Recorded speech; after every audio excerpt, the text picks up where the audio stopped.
In today's video, I'm going to teach you how to move elements on Webflow, guiding you step by step through the process. Whether you're new to web design or a seasoned developer, mastering element positioning in Webflow can significantly enhance your design flexibility.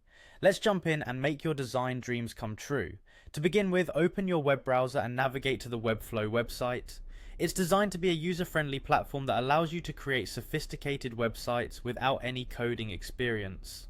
Once you have the page open, go ahead and click the sign up button. Webflow offers a free tier so you can explore all its features without any immediate commitment. When prompted, you will need to create an account. You can sign up using your email and a password, or conveniently sign in with a Google account. Once you've filled out your details, create a unique and strong password to ensure your account's security. Remember, this password will protect your custom websites and all the hard work you'll be putting in. Now that you are all set up and logged in, let's dive into moving elements on your web page design.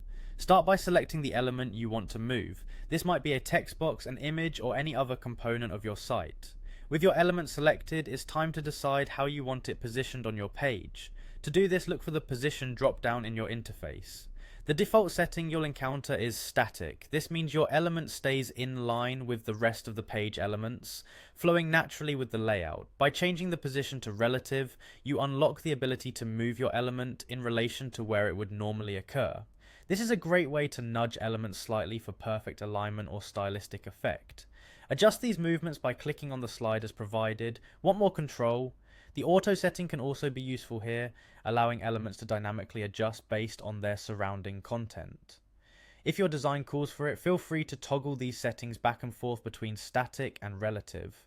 Playing around with these positions allows you to see what works best with your specific design. Remember, don't hesitate to make adjustments with the sliders to fine-tune how your elements appear. Once you're satisfied with your layout and everything looks just right, it's time to publish. Click the publish button to make your changes live.